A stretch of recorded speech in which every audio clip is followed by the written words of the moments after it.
Distribusi pendapatan di Indonesia dari kelompok 3.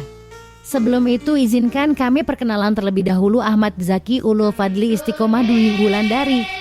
Distribusi pendapatan di Indonesia. Distribusi pendapatan dapat dilihat antara Pulau Jawa dan Papua, atau antara kota Jakarta dan Surabaya. Distribusi pendapatan dapat dilihat antara pekerja sektor pertanian dan industri, atau antara pekerja formal dan informal. Program redistribusi pendapatan 1. Pajak 2. Subsidi 3.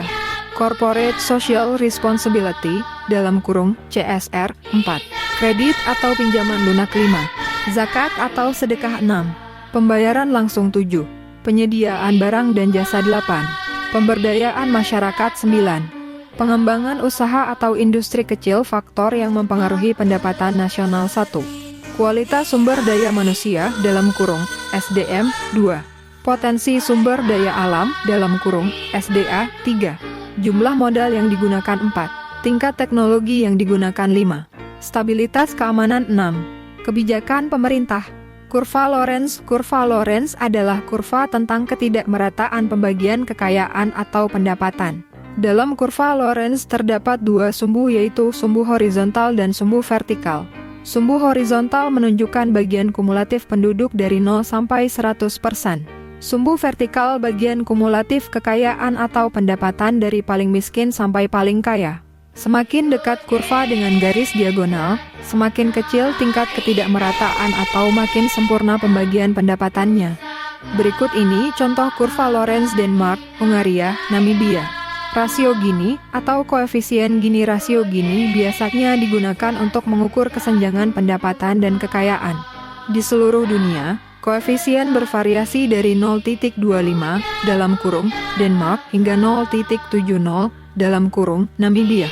Rasio Gini memiliki indeks yang memiliki rentang nilai antara 0 sampai dengan 1. Nilai 0 berarti tidak ada kesenjangan ekonomi atau perekonomian merata pada daerah tersebut. Sementara itu, nilai 1 menunjukkan nilai kesenjangan maksimal.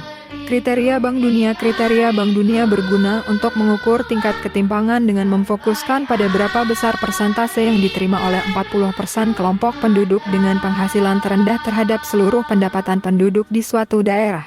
Indikator ini membagi penduduk menjadi 3 kelompok, yaitu ukuran kesenjangan pendapatan. Kriteria Bank Dunia merupakan indikator yang membagi penduduk menjadi 3 kelompok, yaitu kelompok 40 penduduk yang berpendapatan rendah penduduk termiskin, kelompok 40 penduduk yang berpendapatan menengah, dan kelompok 20 penduduk yang berpendapatan tinggi penduduk terkaya. Indikator ini untuk mengukur tingkat ketimpangan pendapatan dengan memfokuskan pada berapa besar persentase yang diterima oleh 40% kelompok penduduk dengan penghasilan terendah terhadap seluruh pendapatan penduduk di suatu daerah.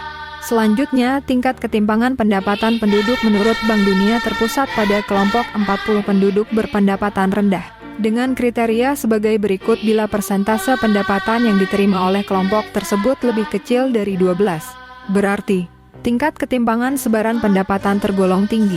Bila kelompok tersebut menerima 12% sampai 17% dari total pendapatan, berarti tingkat ketimpangan sebaran pendapatan sedang.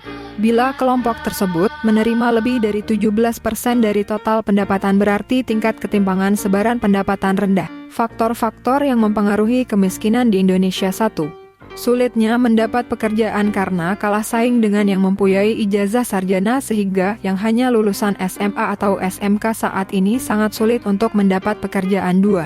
Faktor usia. Bagi yang telah lanjut usia tidak memungkinkan untuk bekerja sehingga mereka tidak mempunyai penghasilan untuk memenuhi kebutuhan hidupnya. 3. Rendahnya penghasilan karena kebutuhan terus meningkat dan harga-harga di pasaran terus meningkat, tetapi gaji tetap sama sehingga dalam mencukupi kebutuhan masih kurang.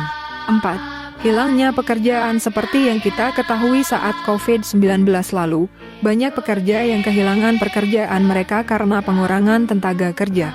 5. Bantuan yang tidak sesuai upaya pemerintah dalam mengatasi masalah kemiskinan di Indonesia. Salah satunya adalah memberikan bantuan kepada masyarakat yang kurang mampu. Dampak-dampak dari kemiskinan memberikan dampak yang berbagai macam, mulai dari meningkatnya angka kriminalitas, tindak kriminalitas, pengangguran, kesehatan terganggu, dan yang paling penting untuk saat ini adalah banyak anak-anak yang tidak mendapatkan pendidikan karena keterbatasan ekonomi. Permasalahan tersebut harus segera dipecahkan oleh pemerintah karena jika tidak maka akan timbul masalah-masalah baru yang mungkin lebih parah. Cara-cara yang dapat dilakukan untuk mengatasi kemiskinan. 1. Pemerintah membuka lapangan pekerjaan untuk masyarakat Indonesia. 2. Pemberian gaji yang sesuai. 3. Penyaluran bantuan yang tepat sasaran. 4. Tidak melakukan korupsi. Berikut ini ada link sumber materi distribusi pendapatan di Indonesia. Sekian presentasi dari kami, mohon maaf jika ada kesalahan kata. Terima kasih.